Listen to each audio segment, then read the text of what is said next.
Kali ini ada cerita dari Doni. Jadi ini kejadian tahun 2000-an. Waktu itu Doni masih kelas 2 SMA. Jadi si Doni ini nih ceritanya itu sering keluar malam gitu kan, setiap malam minggu. Jadi dia kalau keluar malam itu pasti pulangnya itu sampai jam 1 atau jam 2 malam gitu, karena keasikan nongkrong sama teman-temannya. Doni ini emang dasar anaknya tuh nyantai gitu kan, jadi dia walaupun mengalami kejadian mistis beberapa kali tuh nggak bikin dia kapok buat nongkrong lagi sama teman-temannya.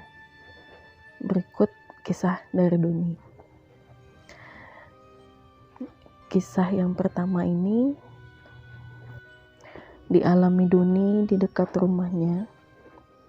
Itu sekitar jam 1 malam. Jadi waktu itu Doni tuh ngumpul kayak biasalah gitu kan sama temennya, nongkrong dari jam 7 malam minggu sampailah jam 1 malam. Pulang dia. Di tahun segitu kan, tahun 2000-an itu di kotanya Doni itu emang gak terlalu rame gitu kan, sepi. Kalau udah jam 11 malam aja tuh udah lumayan sepi, apalagi rumahnya Doni ini termasuk di pinggiran kota. Jadi kalau udah jam 11, jam 12 malam tuh emang udah sepi banget gitu. Udah jarang orang lewat lalu lalang, itu udah jarang. Jadi si Doni ini dari tempat dia nongkrong sama teman-temannya, jadi Doni ini nongkrongnya di rumah temennya gitu kan. Nah udah jam 1 malam nih dia pengen pulang, tapi kan dia bawa motor sendirian gitu kan. Sempet temennya itu nawarin buat nginep di rumah temennya, cuma si Doni ini nggak mau karena dia nggak biasa gitu nginep di rumah temennya, dan lagian orang tuanya juga jarang ngizinin Doni nginep di rumah temennya. Jadi buat orang tuanya Doni itu nggak apa-apa Doni pulang malam, yang penting pulang, jangan nginep di rumah orang gitu kan. Jadi pulanglah Doni sendirian. Jadi daerah rumahnya Doni itu ngelewatin jembatan gede, sungai gede gitu kan, sungai gede terus ada jembatan gede. Jadi ngelewatin, jadi lumayan jauh lah dari tempat dia nongkrong, rumah temennya itu ke rumah dia itu lumayan jauh, sekitar 40 menitan gitu kan, kayak 5-6 kilo lah gitu kan. Nah pulanglah Doni nih, udah mau masuki lingkungan rumahnya, udah deket lah sama rumahnya, kira-kira kayak 200-an meter gitulah dari gang tempat tinggalnya Doni ini. Tiba-tiba motor Doni mogok di tepi jalan raya gitu kan. Cuman kan karena di daerah rumahnya dia tuh sepi, jadi walaupun jalan raya itu nggak ada orang lewat sama sekali, tuh nggak ada gitu. Orang jualan juga nggak ada di pinggir jalan, apalagi orang lewat lalu lalang tuh nggak ada. Jadi si Doni mutusin buat ngedorong motornya, karena Doni dorong lah motornya kan pelan-pelan. Nggak tahu kenapa perasaan dia tuh motornya tuh kok lebih berat gitu kan, kayak ada yang naikin, cuman tuh kan nggak ada gitu. Kalau dilihat kan nggak ada gitu kan, cuma perasaannya aja mungkin gitu, perasaan dia tuh. Jadi ya udah dia dorong motornya pelan-pelan gitu kan, karena di tahun segitu juga Doni kan nggak punya HP ya, memang masih jarang banget orang yang punya HP gitu. Jadi cuman orang-orang tertentu, kayak orang-orang yang menengah ke atas lah gitu kan. Otomatis Doni nggak bisa dong nelpon ke rumah atau menghubungi temennya minta tolong. Jadi dia pikir kan karena udah deket juga sama rumahnya, ya udahlah nggak apa-apa didorong sampai ke rumahnya. Waktu Doni ngedorong motor itu, dia ngelewatin udah deket masjid nih, ada satu masjid gitu kan, masjid gede di pinggir jalan gitu kan dia ngelewatin. Nah di samping masjid itu tuh ada gang kecil. Jadi gang ini, jadi masjid itu kan punya pagar lumayan nggak tinggi banget sih, kayak pagarnya tuh 1/2 meter gitu kan. Nah di samping masjid itu, di samping pagarnya itu ada gang itu agak kecil lah, gelap. Terus di gang itu tuh di depannya itu kayak tanah kosong, lahan kosong, kayak beberapa puluh meter gitu kan lahan kosong, terus baru rumah. Nah si Doni itu ngelewatin lah, udah ngedeketin gang itu. Doni tuh ngeliat ada orang pakai putih-putih keluar dari gang itu gitu kan, pelan jalannya. Si Doni ini mikir, ngeliatin kan dari jauh nih, si Doni ngeliatin, dia mikir kayak, oh kayaknya nih orang bapak-bapak mau sholat subuh mungkin, pikir dia kan, mau ke masjid. Jadi si Doni merhatiin lah orang itu kan yang pakai putih-putih itu. Dia jadi orang sosok itu tuh mau keluar dari gang itu, cuman tuh pelan gitu kan, nggak terlalu jelas. Di gang itu juga nggak ada lampu jalan, otomatis jarak pandang juga nggak jelas gitu kan. Dan Doni nih dorong motornya kan semakin maju, semakin deket ke gang itu gitu kan. Makin deket, orang itu juga makin maju dong, makin keluar dari gang. Nah si Doni mikir, oh bisa nih minta tolong sama si bapak ini gitu kan, mumpung ada bapak-bapak yang mau ke masjid. Jadi pikiran Doni itu, Doni mikirnya nih bapak mau ke masjid pakai baju koko, karena putih-putih tadi kan.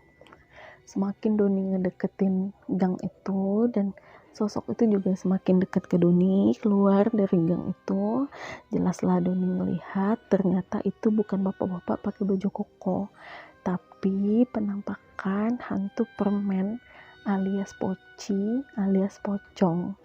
Itu tuh jelas banget pas Doni udah bener-bener berdiri di depan gang itu, dan sosok itu juga udah di depan gang. Keluar dari gang, Doni tuh ngeliat bener-bener itu sosok pocong yang mukanya itu angus, hitam gitu kan kata Doni bilang. Terus ternyata dia itu jalannya itu bukan loncat, tapi tuh kayak zigzag gitu, tapi pelan, kayak terbang gitu loh, nggak napak kata Doni bilang kan. Makanya tadi Doni tuh mikir kan, nih orang pakai baju koko, pakai kayak gamis gitu lah kan, gamis Arab putih gitu loh, jadi kakinya juga nggak jelas jadinya kan. Ternyata itu dia kayak terbang, tapi itu rendah kan, nggak terbang tinggi. Jadi Doni dan sosok itu tuh semakin maju, kayak saling mendekat gitu loh, kayak mau ketemu. Jadi begitu Doni nyadar kalau itu sosok pocong, otomatis Doni tuh lari, motornya tuh bener-bener didorong, nggak tahu kekuatan dari mana. Tapi yang tadinya dia ngerasa motornya berat, tiba-tiba tuh dia ngerasa dia punya kayak kekuatan buat ngedorong motornya secepat mungkin. Jadi sambil dorong motor dia lari sekencang-kencangnya sambil coba ngidupin motor gitu kan. Dan ajaibnya ketika dia lari itu sambil ngidupin motor, motornya nyala. Langsunglah dia naikin, dia ngebut pulang ke rumah. Kan udah nggak jauh dari rumahnya, itu udah nggak jauh, kayak cuma tinggal beberapa puluh meter gitu kan.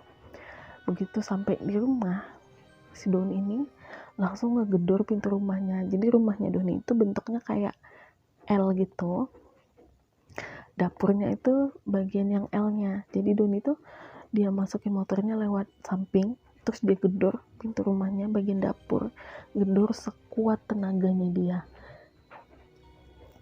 Karena Doni ini emang sering pulang malam, jadi orang tuanya tuh udah tahu nih jam-jam pulangnya. Jadi jam segitu ibunya tuh udah sadar gitu kan, bangun, bukainlah pintu. Ibunya tapi nggak curiga karena Doni kan udah sering tuh pulang malam gitu kan. Doni masukin motor ke dalam rumah, karena rumahnya nggak ada garasi, jadi motor itu dimasukin ke dapur gitu kan. Doni masukin motor, terus Doni duduk nih di meja makan, di kursi gitu kan. Dia duduk, terus ibunya itu kan, kebiasaan ibunya Doni, kalau Doni pulang setiap malam minggu itu ibunya pasti menyajikan makanan. Karena Doni itu emang setiap pulang dia pasti minta makan gitu kan, makan dulu baru tidur. Jadi si ibunya Doni ini nyiapin lah makanannya dia di atas meja.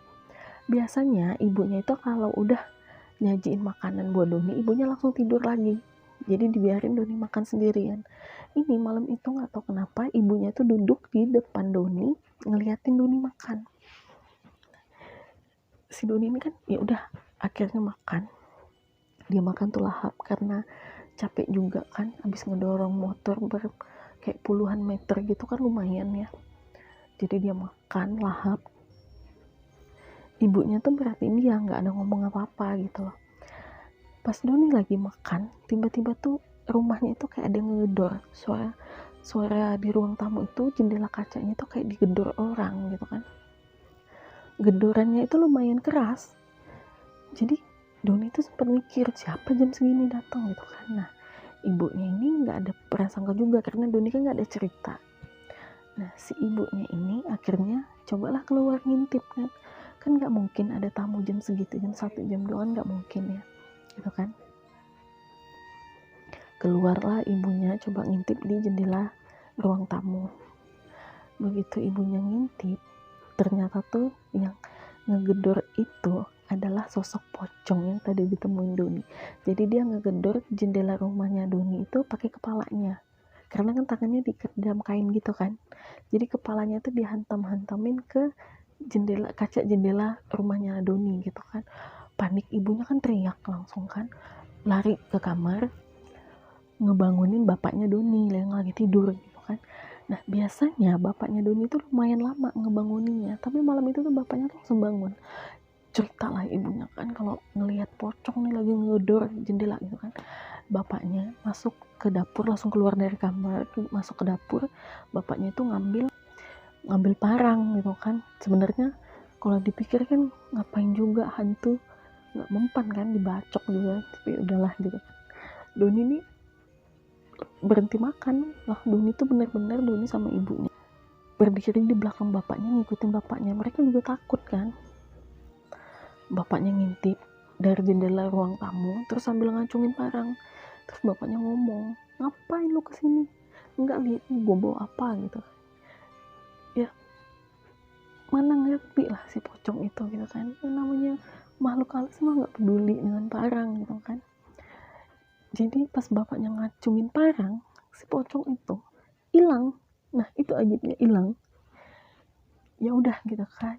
Akhirnya mereka masuk nih bertiga, masuk lagi ke ruang makan tadi kan. Duduklah di situ. Bapaknya nanya lah, ada kejadian apa sampai kamu diikutin? Kata bapaknya kan, ceritalah si Doni tadi dia mogok motornya di dekat masjid bla bla bla bla gitu kan. Sambil ngedengerin si Doni cerita, tiba-tiba tuh kan rumahnya tadi bentuk L kan, jadi ruang tamunya itu jendelanya dari depan sampai ke samping. Nah pas bapak sama ibunya lagi dengerin si Doni ini cerita, tiba-tiba tuh sekarang jendela sampingnya kedengeran suara gedoran kayak tadi, keras banget, bener-bener keras gitu kan. Kaget dong mereka kan, ngintip lagi tuh dari samping, dan ternyata si pocong itu ngegedor pakai kepalanya ke jendela samping rumahnya Tony itu sampai rumahnya Doni gitu kan. Panik nih mereka bertiga nih, maksudnya kan tadi mereka pikir di sosok bener-bener hilang kan, tapi ternyata ada lagi gitu loh. Jadi mereka panik lah gitu kan. Mereka coba nih baca doa semuanya kan, bapaknya nyuruh nih, ya udah kita baca doa aja gitu kan. Mereka bertiga baca doa kayak ayat kursi lah, surat yasin lah, apalah gitu kan mereka baca. Tapi tuh tetap aja si makhluk ini nih tetap aja ngegedor, malah makin keras. Dan anehnya dari jendela depan rumah Tony tadi yang digedor si pocong ini di awal juga kedengeran suara gedoran. Jadi kayak dua sosok gitu, dari depan sama dari samping ngegedor. Terus kedengeran kan di teras di depan ruang tamunya si Doni itu kan ada kursi biasa buat kursi di teras orang gitu kan, kayak 2 kursi 1 meja.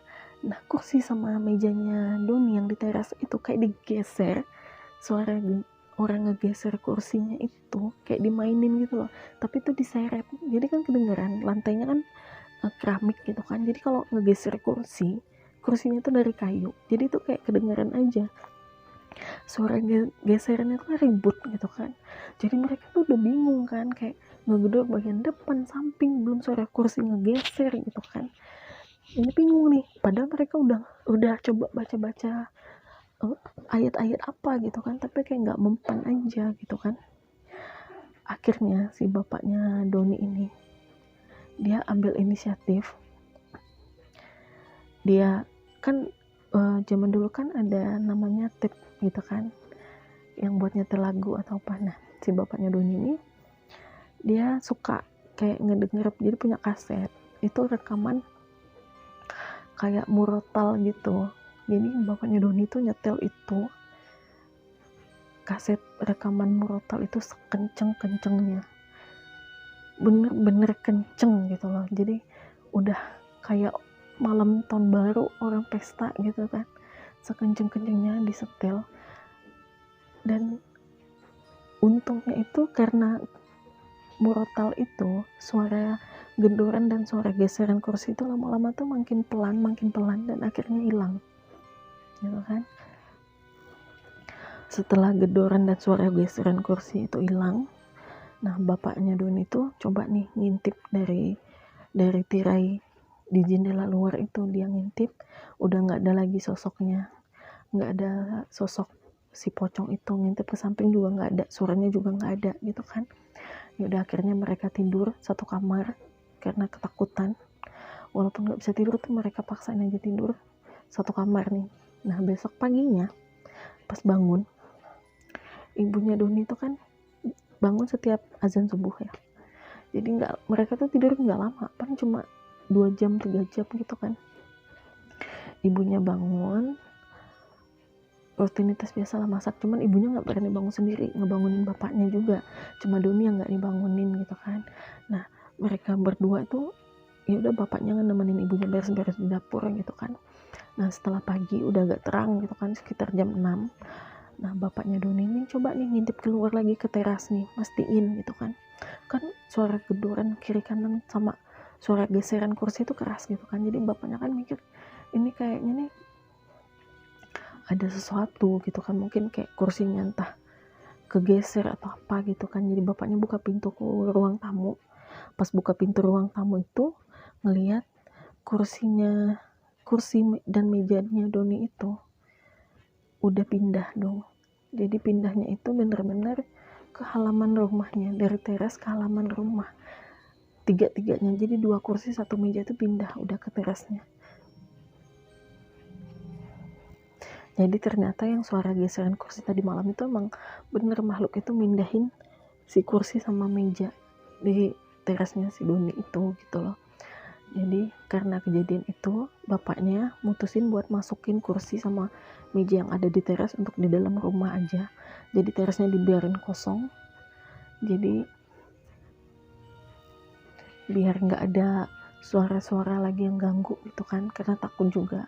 Terus bapaknya juga akhirnya ke Pak Ustadz lah, nanya gitu kan kenapa Doni sampai diganggu segitunya. Tapi ke Pak Ustadz itu juga bingung gitu kan, maksudnya kan Doni tuh nggak ngeganggu, dia cuma lewat aja.